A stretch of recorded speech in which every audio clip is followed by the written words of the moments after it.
Hello students, कैसे हैं आप सब। आई होप आप सब अच्छे होंगे और पढ़ाई भी आप सब ने स्टार्ट कर दी होगी और सब समझ में भी आ रहा होगा आपको। आप सबको पता है कि हम लोगों ने प्रीवियस क्लास में क्या पढ़ा था, फंक्शंस ऑफ मैनेजमेंट पढ़ा था। तो अभी तक हम लोग मीनिंग, डेफिनेशन ऑफ मैनेजमेंट पढ़ चुके हैं, कैरेक्टरिस्टिक्स ऑफ मैनेजमेंट पढ़ चुके हैं, स्कूल मैनेजमेंट क्या होता है ये पढ़ चुके हैं और फंक्शंस ऑफ मैनेजमेंट क्या हैं ये सब हम पढ़ चुके हैं। आई होप आप सबने भी पढ़ लिया होगा। आज हम लोग क्या पढ़ेंगे, आज का हमारा टॉपिक है implication of management functions for effective management. हमें मैनेजमेंट को इफ़ेक्टिव मतलब अपना जो भी किसी भी जगह का या किसी भी ऑर्गेनाइजेशन का जो मैनेजमेंट है उसको हम इफ़ेक्टिव कैसे बनाएंगे, ये जान के मतलब क्यों मैनेजमेंट का इफ़ेक्टिव होना ज़रूरी है ये हम जान लेते हैं। क्योंकि इफ़ेक्टिव मैनेजमेंट से क्या क्या फ़ायदे होंगे आपको ये हम देख लेते हैं इस हेडिंग में। अगर आपका मैनेजमेंट इफ़ेक्टिव होगा तो आपको क्या क्या बेनिफिट्स होंगे किसी भी ऑर्गेनाइजेशन में जहाँ भी मैनेजमेंट का प्रोसेस फॉलो किया जा रहा है। तो यही हमारा टॉपिक है। तो देखिए जैसा कि स्क्रीन पे लिखा हुआ है, management is a process of continuing and related activities. आप सबको पता है management is a continuous process जो चलता रहता है जब तक हम अपने गोल को अचीव नहीं कर लेते। Each of the functions is related to each other and the functions complement each other. It is hard to consider the function in isolation as management requires each activity complement one another. जो management के जो functions हैं जो आप लोगों ने पढ़ा था, planning, organising, coordinating, controlling, motivating, leading, या ये सब जो सारे फंक्शंस हैं मैनेजमेंट के, ये सब एक दूसरे से क्या है, इंटररिलेटेड है या एक दूसरे से संबंधित हैं।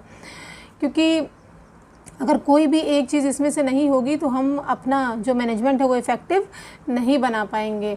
मान लीजिए अगर हमारी प्लानिंग ही नहीं होगी तो हमारे ऑर्गेनाइजेशन का कोई फ़ायदा नहीं है। तो ऐसे ही जो इतने भी सारे फंक्शंस हैं मैनेजमेंट के वो उन सब का होना बहुत ज़रूरी है। अगर एक भी फंक्शन हम फॉलो नहीं करते हैं तो हम अपने मैनेजमेंट को इफ़ेक्टिव नहीं बना पाएंगे। Effective management involve creative problem solving, motivating employees and making sure the organisation accomplish objective and goals. अच्छा मैनेजमेंट या प्रभावशाली मैनेजमेंट प्रबंध वही होगा जिसमें क्या हो, इतनी शक्ति, इतनी पावर हो कि वो जो भी प्रॉब्लम है उस ऑर्गेनाइजेशन की उसको सॉल्व कर सके, अपने एम्प्लॉयज़ को मोटिवेट कर सके और जो भी ऑर्गेनाइजेशन के गोल हो उसको पूरा करे। तो पहला पॉइंट हमारा है accomplishment of goals and objective. मतलब जो भी हमारे गोल एंड ऑब्जेक्टिव है उसको क्या करें, पूरा करें। क्योंकि मेन हमने बताया ही था कि मैनेजमेंट किसी भी ऑर्गेनाइजेशन में क्यों फॉलो किया जाता है या किसी भी स्कूल में मैनेजमेंट क्यों फॉलो किया जाता है, क्यों, क्योंकि उसके गोल और ऑब्जेक्टिव को पूरा करने के लिए। इसमें लिखा है it is possible to accomplish goals without management but it would be extremely difficult. बोल रहे हैं ऐसा ज़रूरी नहीं है कि अगर हम मैनेजमेंट फॉलो नहीं करेंगे तो अपने गोल को अचीव नहीं कर पाएंगे, लेकिन ये बहुत मुश्किल काम है। अगर हम मैनेजमेंट फॉलो करेंगे तो हम आसानी से अपने गोल को अचीव कर सकते हैं। कौन सा गोल, जो हमने पहले डिसाइड किया है मैनेजमेंट फॉलो करने से पहले हमारा, क्योंकि हम मैनेजमेंट फॉलो ही इसलिए कर रहे हैं क्योंकि हमारे कुछ गोल हैं। तो उस प्री डिटरमाइंड गोल को पूरा करने के लिए ही हम मैनेजमेंट फॉलो करते हैं। और जब हमारा गोल अचीव हो जाएगा तो वो मैनेजमेंट क्या हो जाएगा, इफेक्टिव माना जाएगा। With proper management an organisation is allowed to plan and balance their resources in such a way that every task is completed. एक अच्छा इफेक्टिव मैनेजमेंट वही माना जाएगा जो सारे रिसोर्सेज जो अवेलेबल हैं कहाँ पे, उस ऑर्गेनाइजेशन में जहाँ पे मैनेजमेंट फॉलो किया जा रहा है, उनको क्या करे, इस तरीके से कोऑर्डिनेट करे, इस तरीके से उनको टुगेदर लाए कि जो भी हमारा टास्क है वो आसानी से कंप्लीट हो जाए। This does not only relate to business but it also applies to our lives and specially nowadays in schools. आप सभी को पता है मैनेजमेंट अपने कहीं ना कहीं अपनी लाइफ में भी फॉलो करते हैं, उसको मैंने बताया ही था आपको। मान लीजिए आपको कोई टास्क दिया गया, ये मान लीजिए आपके एग्ज़ाम आने वाले या कल से ही आपके एग्ज़ाम हैं, तो आप एक दिन पहले से बहुत सारी प्लानिंग कर लेते हैं कि आपको कौन से सब्जेक्ट को कितने समय में तैयार करना है, कितने बजे मुझे उठना है, ठीक है। तो ये सारी चीज़ें भी डिसाइड करना ही क्या है, प्लानिंग है। तो हम अपनी चाहे डेली टू डेली लाइफ की बात कर लें या सोसाइटी में जितने भी ऑर्गेनाइजेशन मौजूद हैं वो सब कहीं ना कहीं मैनेजमेंट को फॉलो करते हैं। क्योंकि मैनेजमेंट जो है, अगर मैनेजमेंट फॉलो करेंगे चाहे अपनी लाइफ में ही क्यों ना हो या किसी ऑर्गेनाइजेशन में ही क्यों ना हो, तो वो हमारे टाइम को वेस्ट करने से बचाएगा और जो भी हम काम या वर्क करेंगे उसको क्या बनाएगा, प्रोडक्टिव बनाएगा। तो यही मैनेजमेंट का फ़ायदा है। इसीलिए स्कूल में भी क्या मैनेजमेंट फॉलो किया जाता है। क्यों? क्योंकि जो भी एक्टिविटीज़ है, जो भी वर्क हो रहा है वो क्या हो, प्रोडक्टिव हो। क्योंकि किसी भी स्कूल्स में जो वर्किंग आवर्स होते हैं वो फिक्स होते हैं, तो उस वर्किंग आवर्स में हमें अपना क्या करना है, काम भी करना है, वो भी अच्छे से करना है, प्रोडक्टिव करना है, तो अच्छे से करना है। और प्रोडक्टिव करने के लिए मैनेजमेंट फॉलो करना ज़रूरी है। Management is largely focused on achieving the key mission of the school organisation, its vision. Mainly इसीलिए यूज़ किया जाता है कि जो भी किसी स्कूल ऑर्गेनाइजेशन का विज़न या गोल है उसको पूरा किया जा सके। While there are detailed objective, it might focus on management is mainly interested in identify the wider school organisation goals and using the different functions in order to achieve the objective. Each function takes the organization closer to achieve its vision. जो भी management के functions है mainly किस लिए ही follow किए जाते हैं कि हम अपने गोल को क्या करें, अचीव कर सकें। तो पहला इफ़ेक्टिव मैनेजमेंट का फ़ायदा क्या है कि हम अपने गोल्स और ऑब्जेक्टिव को पूरा कर पाएंगे। नेक्स्ट हमारा क्या है, अगर हमारा मैनेजमेंट इफेक्टिव होगा तो जो वहाँ की वर्किंग होगी वो भी क्या होगी, एफिशिएंट होगी, मतलब प्रभावशाली होगी। इसमें लिखा हुआ है there are only so many hours in a work day, so it beneficial to make the most of it.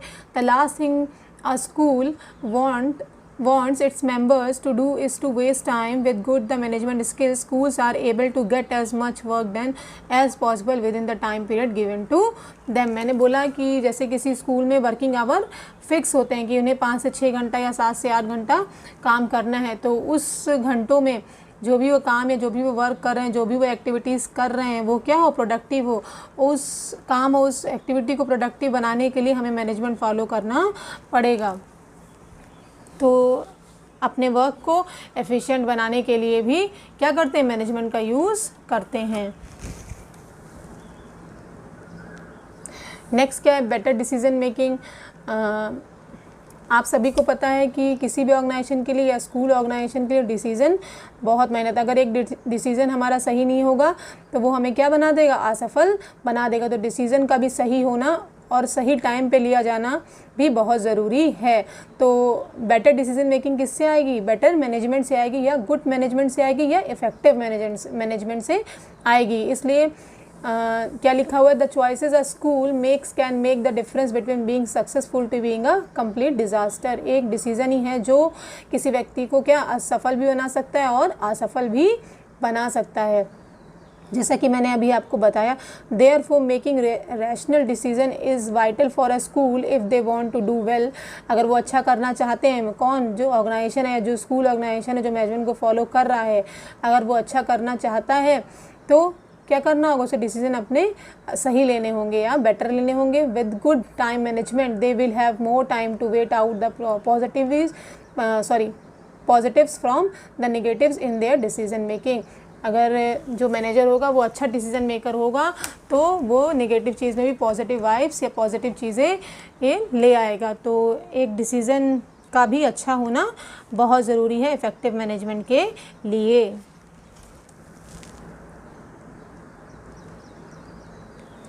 Next है मोर प्रॉफिटेबल। हर एक ऑर्गेनाइजेशन का मेन मोटिव यही होता है कि क्या करे, कि वो प्रॉफिट कमाए, क्योंकि प्रॉफिट भी बहुत ज़रूरी है किसी ऑर्गेनाइजेशन के लिए। अगर प्रॉफिट ही ऑर्गेनाइजेशन में नहीं होगा तो आगे चीज़ें नहीं हो पाएंगी, क्योंकि हर चीज़ के लिए पैसा होना भी बहुत ज़रूरी है। तो when all of other benefits mention above are met, it will usually equal to an increase of profit for the school. जो भी हमारे ऑब्जेक्टिव हैं अगर वो पूरे हो जाते हैं तो इसका मतलब यही है कि हमने प्रॉफिट गेन कर लिया है, जो कि बहुत ज़रूरी है किसी भी ऑर्गेनाइजेशन के लिए। प्रॉफिट होना इसलिए भी ज़रूरी है, हमें मोटिवेट होने के लिए, हमें इनकरेज होने के लिए भी हमारा क्या प्रॉफिट होना बहुत ज़रूरी है। तो अगर हम इफ़ेक्टिव मैनेजमेंट फॉलो करेंगे तो हम ज़्यादा से ज़्यादा प्रॉफिट गेन कर पाएंगे। अच्छा मैनेजमेंट वही माना जाता है जो उस ऑर्गेनाइजेशन को क्या करे, more profitable they. The most successful and profitable schools in the society attribute a lot of it to their management skills. एक अच्छा जो स्कूल होगा, जो प्रॉफिट कमा रहा होगा मैनेजमेंट या इफेक्टिव मैनेजमेंट के माध्यम से, वो सोसाइटी के लिए भी बहुत कुछ करेगा या सोसाइटी को भी सोसाइटी में भी वो अपना एट्रीब्यूट देगा या कंट्रीब्यूशन करेगा। अगर उसे प्रॉफिट होगा, अगर उसे प्रॉफिट ही नहीं होगा तो वो किसी को कंट्रीब्यूशन नहीं कर पाएगा। इसलिए प्रॉफिट होना भी किसी ऑर्गेनाइजेशन के लिए बहुत ज़रूरी है। वो प्रॉफिट होगा कब? जब आप इफेक्टिव मैनेजमेंट फॉलो करेंगे। तो मोर प्रॉफिटेबल के लिए भी इफेक्टिव मैनेजमेंट ज़रूरी है। नेक्स्ट हमारा क्या है? Essentials for prosperity of society. समाज में भी समृद्धि पाने के लिए हमें इफ़ेक्टिव मैनेजमेंट ज़रूरी है, या समाज या सोसाइटी में भी सक्सेसफुल होने के लिए इफ़ेक्टिव मैनेजमेंट का होना ज़रूरी है। क्योंकि मैनेजमेंट जिसके द्वारा किया जा रहा है या जिसके लिए किया जा रहा है वो सब के सब सोसाइटी के ही पार्ट हैं। जैसे कि अगर हम स्कूल ऑर्गेनाइजेशन में इफ़ेक्टिव मैनेजमेंट अपना रहे हैं, अगर हम इफ़ेक्टिव मैनेजमेंट अपनाएंगे तो वहाँ का प्रोडक्ट कौन है? हमारे स्टूडेंट। अगर हम अच्छा मैनेजमेंट फॉलो कर रहे हैं तो हमारे स्टूडेंट भी क्या होंगे? समाज के एक अच्छे समृद्धशाली व्यक्ति बनेंगे। तो इसीलिए इफ़ेक्टिव मैनेजमेंट क्या करता है? किसी भी इंडिविजुअल को क्या करता है? प्रॉस्पेरिटी ऑफ सोसाइटी दिलाता है, मतलब सोसाइटी में भी सक्सेसफुल बनाता है। जैसा कि इसमें लिखा भी हुआ है, आपको उससे भी समझ में आ जाएगा। Efficient management leads to better social economical production. मतलब प्रॉस्पेरिटी का मतलब ही है कि इकोनॉमिकल वो क्या हो? वेल बीइंग हो। कौन? इंडिविजुअल जो मैनेजमेंट फॉलो कर रहा है। कहाँ पे? सोसाइटी में। Which helps in turn to increase the welfare of children. ये क्या करेगा? छात्रों को भी क्या करेगा? उनके वेलफेयर के लिए भी काम करेगा। Good management makes a difficult task easier bye avoiding wastage of time. जो अच्छा मैनेजमेंट या बेटर मैनेजमेंट होगा वो क्या करेगा? वेस्टेज ऑफ टाइम को ख़त्म करेगा। जैसे मैंने कहा है कि मैनेजमेंट मेनली होता भी इसलिए है कि हम अपने टाइम को बिना वेस्ट किए प्रोडक्टिव काम करें। तो it improve standard of living. ये हमारे स्टैंडर्ड ऑफ लिविंग को ही बढ़ाता है, क्योंकि जैसे हमें प्रॉफिट होगा तो हमारा स्टैंडर्ड ऑफ लिविंग भी अच्छा होगा। It increase the profit which is beneficial to school and society will get maximum output at minimum cost by creating opportunity. Management का काम ही यही है कि वो क्या करे? मिनिमम कॉस्ट में मैक्सिमम आउटपुट दे। जिस भी ऑर्गेनाइजेशन में ये फॉलो किया जा रहा है। तो प्रॉस्पेरिटी ऑफ सोसाइटी के लिए भी या समाज में समृद्ध बनने के लिए भी, सक्सेसफुल बनने के लिए भी क्या? इफ़ेक्टिव मैनेजमेंट का होना ज़रूरी है।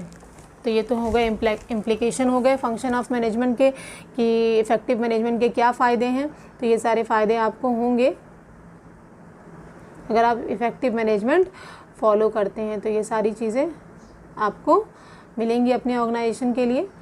नेक्स्ट अब हमारा टॉपिक है need and importance of management और स्कूल मैनेजमेंट।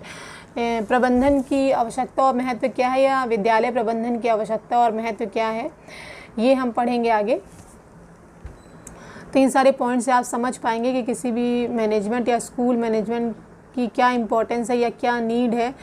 तो सबसे पहला है attainment of pre determined objective. जो भी हमारे पूर्व निर्धारित उद्देश्य हैं उनको पूरा करने के लिए भी हमें मैनेजमेंट की ज़रूरत होती है। जब आपने मैनेजमेंट का मीनिंग पढ़ा था, मैं बार बार वही बात रिपीट कर रही हूँ, आपको याद भी हो जाएगा इससे कि हमें अपने ऑब्जेक्टिव को पूरा करने के लिए ही किसी ऑर्गेनाइजेशन में क्या मैनेजमेंट फॉलो किया जाता है।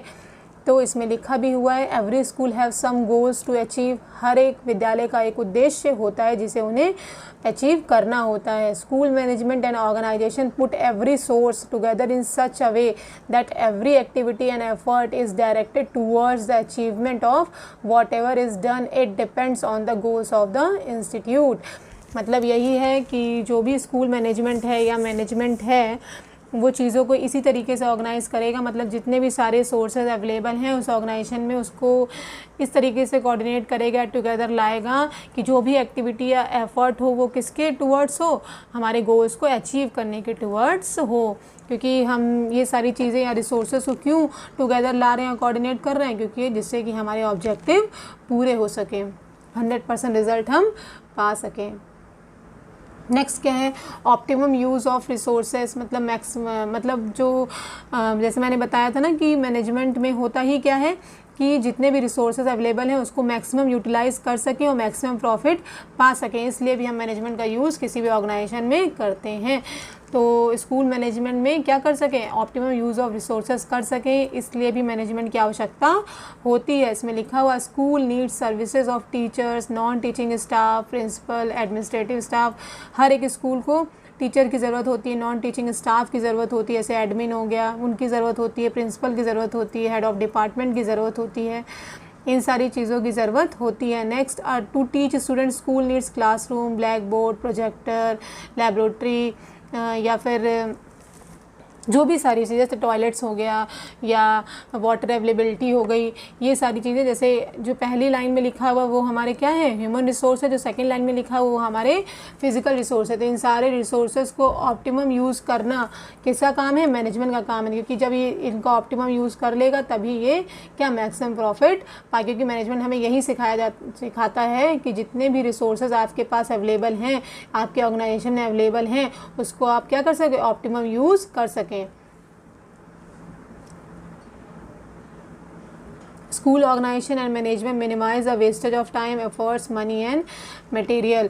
जो स्कूल ऑर्गेनाइजेशन या स्कूल मैनेजमेंट है वो क्या करता है, हमारे टाइम वेस्टेज को कम करता है, हमारे एफर्ट्स को क्या बनाता है, इफ़ेक्टिव बनाता है, और हमारे मनी एंड मटेरियल को भी क्या करता है, कम खर्चे पे ज़्यादा आउटपुट देता है। It ensures optimum utilisation of resources that are being used to run the school. एक स्कूल को रन कराने के लिए जितने भी रिसोर्सेज की ज़रूरत होती है उनका मैक्सिमम यूटिलाइजेशन करना या ऑप्टिमम यूटिलाइजेशन करना भी मैनेजमेंट का वर्क या फंक्शन है, तभी हम अपने ऑब्जेक्टिव को अचीव कर पाएंगे।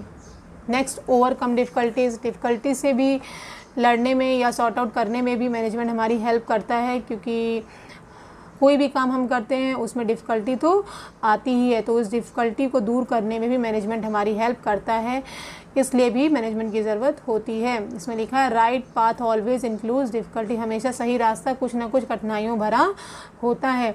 School also have a face certain problems. School को भी बहुत सारी प्रॉब्लम होती होगी, जैसे कभी अचानक से किसी चीज़ की इमरजेंसी आ गई, या फिर हमने सोचा था कि हमारी एक्टिविटी इतने आराम से तो हो जाएगी, लेकिन शायद कुछ उसमें ऐसे, जैसे मान लीजिए हमने कोई भी एक्टिविटी कराने के लिए हमने किसी गेस्ट को इनवाइट किया था, लेकिन अचानक से वो गेस्ट आने से मना कर दे, तो ये बहुत सारी डिफ़िकल्टीज़ आती हैं किसी भी स्कूल ऑर्गेनाइजेशन में। तो इन सारी डिफ़िकल्टीज़ से बाहर आने के लिए मैनेजमेंट हेल्प करता है और अदर ऑप्शन या सजेशन अवेलेबल कराता है इस स्कूल ऑर्गेनाइजेशन को। तो school organisation and management follows different functions as planning, organising and controlling. तो ये अपने फंक्शंस के थ्रू ही ये जो मैनेजमेंट है उस डिफ़िकल्टी से ओवरकम आने में मदद करता है किसी भी ऑर्गेनाइजेशन की या स्कूल ऑर्गेनाइजेशन की। नेक्स्ट है गुड लर्निंग एक्सपीरियंस। अच्छा लर्निंग एक्सपीरियंस पाने के लिए भी मैनेजमेंट की ज़रूरत होती है या आवश्यकता होती है। जैसे इसमें लिखा भी हुआ है, learning experience means any interaction, course, programme और other experience in which learning takes place. कोई भी ऐसी एक्टिविटी या कोई भी ऐसा एक्सपीरियंस जो लर्निंग के लिए ज़रूरी होता है, वो सब के सब लर्निंग एक्सपीरियंस में क्या होंगे, इंक्लूडेड होंगे, फिर चाहे वो कोई कोर्स ही क्यों ना हो, फिर चाहे वो कोई प्रोग्राम ही क्यों ना हो। School organisation helps to arrange any such of learning experience. एक स्कूल ऑर्गेनाइजेशन का ये कर्तव्य बनता है, रिस्पॉन्सिबिलिटी बनती है कि वो लर्निंग एक्सपीरियंस के लिए जिन भी चीज़ों की ज़रूरत होती है वो उनको अरेंज करवाए, क्योंकि अगर वो उनको अरेंज नहीं कराएगा तो लर्निंग सही नहीं हो पाएगी। तो लर्निंग मेन काम ही स्कूल का यही है कि वो क्या करता है, बच्चों को लर्निंग कराता है, क्योंकि बच्चे वहाँ पे सीखते हैं, सीख के ही अपने बिहेवियर में चेंज लाते हैं, ये आप सबको पता है। Learning resources, equipment, library, labs are arrange to achieve the goals of school. तो लर्निंग एक्सपीरियंस तभी अच्छा हो पाएगा जब आपके पास सारे रिसोर्सेज अवेलेबल होंगे। इसके लिए आपको टीचर्स का भी होना बहुत ज़रूरी है, क्वालिफाइड टीचर्स भी हों वहाँ, जितने भी इक्विपमेंट की ज़रूरत पड़ती वो भी, जैसे चॉक, डेस्टर या ब्लैक बोर्ड या क्लासरूम, इन सब की ज़रूरत भी पड़ती है। तो ये इन सब की भी अवेलेबिलिटी बहुत ज़रूरी है, तभी लर्निंग एक्सपीरियंस अच्छा हो पाएगा। तो एक अच्छा मैनेजमेंट लर्निंग एक्सपीरियंस भी क्या करता है, अच्छा अवेलेबल करवाता है। अगर मैनेजमेंट वहाँ का अच्छा होगा तो लर्निंग एक्सपीरियंस भी अच्छा होगा वहाँ का, क्योंकि चीज़ें अरेंज ही नहीं होंगी, मैनेज ही नहीं होंगी, तो लर्निंग सही से नहीं हो पाएगी। मान लीजिए टीचर को क्लास में जाना है और उसे चॉक डस्टर की ज़रूरत है और चॉक डस्टर ही वहाँ अवेलेबल नहीं है, तो आधे ज़्यादा टाइम तो इसी में वेस्ट हो जाएगा कि चॉक कहाँ है, डस्टर कहाँ है। तो मैनेजमेंट अच्छा भी होना बहुत ज़रूरी है। नेक्स्ट है डिसिप्लिन एंड मोरल, मतलब अनुशासन बनाने के लिए भी, मॉरल वैल्यूज़ मतलब नैतिक मूल्य भी डेवलप करने के लिए मैनेजमेंट ज़रूरी है।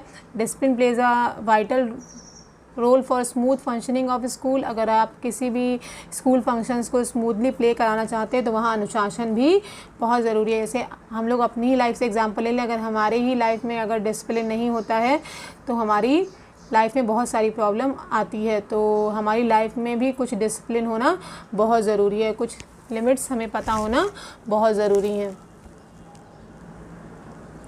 A sound management of school maintains the discipline. एक अच्छा मैनेजमेंट वही माना जाएगा जहाँ पे डिसिप्लिन फॉलो किया जाता हो या मेंटेन रखा जाता हो। Moral of employees is boosted by offering monetary and non monetary incentive. मैंने आपको बताया था कि एम्प्लॉयज़ के अंदर मैनेजमेंट क्या उनका मोरल भी क्या करता है, अप करता है। कैसे अप करेगा वो, कुछ मॉनेटरी बेनिफिट जैसे उनको बेटर सैलरी दे के, बेटर पैकेज दे के, बोनस दे के, ये सब दे के क्या कर सकता है, उनको उनका मोरल अप कर सकता है। एंड नॉन मॉनेटरी ऐसे अवार्ड दे के उन सबको क्या कर सकता है, उनका मोरल बूस्टअप करेगा। तो एक अच्छा मैनेजमेंट की आवश्यकता इन्हीं सब चीज़ों के लिए होती है। आगे और भी पॉइंट्स हैं, उसको हम अब नेक्स्ट क्लास में डिस्कस करेंगे। तो आज हम लोगों ने क्या पढ़ा, implication of management, functions for effective management and need and importance of school management. Thank you class.